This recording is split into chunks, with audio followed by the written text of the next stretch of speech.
I love tank games. In 1974, Key Games, which was a shadow company of Atari, came out with Tank in the arcades. Used 2 levers for tread control, and 2 players could battle each other on the screen. It was followed up by Tank 2, Ultra Tank, Tank 8, which had 8 sets of levers and 8 tanks on the screen simultaneously.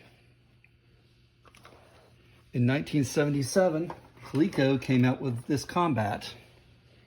2 sets of levers. This one's being repaired, so I need to spend some time with it. But it's a home version of Tank. 2 players battle it out. It uses leaf switches for control, and this is actually a controller from a Coleco Combat. It also features a tank on a chip, something that's promoted by General Instruments back in 1977. It was the AY-3-8710-1 for NTSC, and no -1 at the end for PAL. So very nice piece of equipment. I really enjoyed it a lot. Atari at the same time came out with Combat for the 2600. Lots of tank games. The only problem is that it doesn't use 2 levers. It uses the Atari joystick.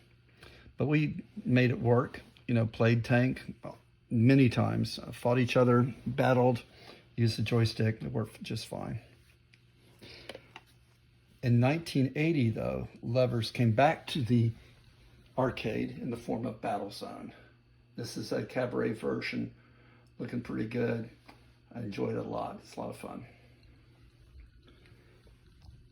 In 1983, Atari followed up with Battlezone for the 2600. And also at the same year, Activision came out with Robot Tank, which again are first-person shooters. In 1987, Atari came out with Battlezone for the 8-bit. It uses lots of jiggly lines. Let's say jiggly lines attempting to replicate the arcade experience, but it's not quite that smooth.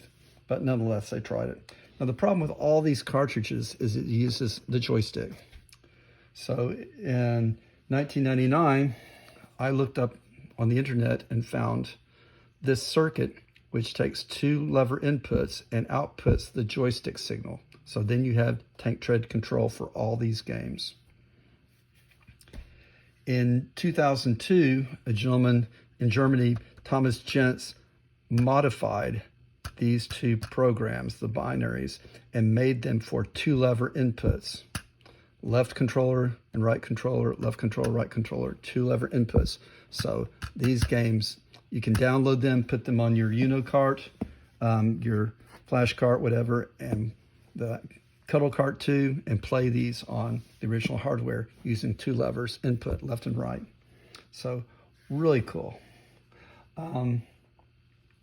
Let me show you how this circuit works, though. It's still a lot of fun. So we're going to switch over here to the Vectrex and set this up.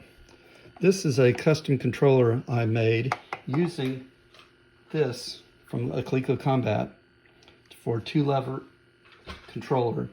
And one comes out to joystick 1 left and joystick right.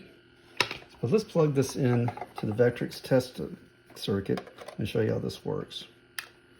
So just take a moment to get this all set up. Plug this controller into the right port. Plug this lever controller into the left port. Let's see, let's unplug this. And let me show you how this works. So I'm going to push levers forward, levers backwards.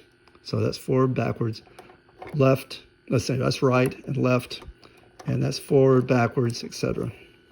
So you see how that works in fire also in the upper right. But let's show you how this also works with another game which came out in 2017, Jim Watt's version of the Battlezone called Stramash Zone. Stramash Zone. I have trouble saying that.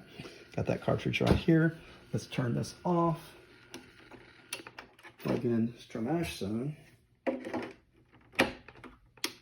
it going here. Unplug the ports, the Battlezone tread control circuit.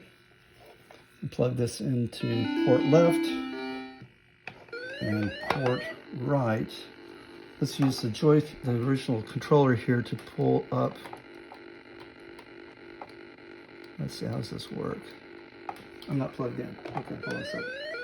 Get this plugged in. Pull this down. Vectrex stick. 2 Atari sticks. That's what we want. Now let's say fire to play. Let's put the overlay in place so we can get this up and running. Turn up the volume just a little bit. Stay in place, please. Okay, there we go. So you can see I'm using the 2 levers as inputs. I'm going to have to change the fire button. And fire on that tank. Did I hit it? No, not quite. Let's try again. No, I did hit it. Let's go for the UFO. There's another tank. Come on, fire. There we go. So you can see how this works. It works really well with a Stramash zone.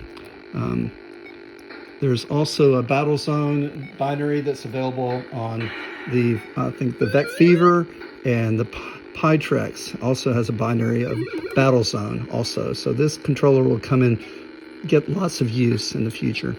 Anyway, I hope you appreciate my video about tank tread controllers. And this controller in particular, I made it last year and got decaled this year. It's got a switch on the back between Atari and Vectrex. So it works really well. So really pleased with how that turned out. Hope you enjoyed the video. Bye-bye.